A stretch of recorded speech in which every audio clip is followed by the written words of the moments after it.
CloudSample. So the CloudSample command is pretty simple. It was previously known as the CloudSplitter command, and it has been renamed to CloudSample. It's the same as the sample command S.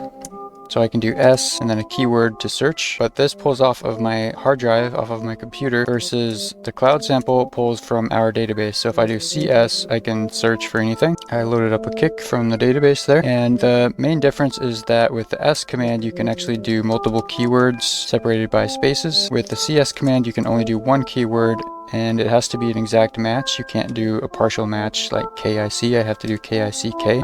And you can search for any sound you want and see what happens. You can also run it without a search term and it will return something random. So when it does return the sounds, it goes into our downloads folder. So if you want to find that, just run FIL to open your files, and then if you go into the downloads folder, you can see all of the downloads are organized by tempo, and in there you will find your downloads.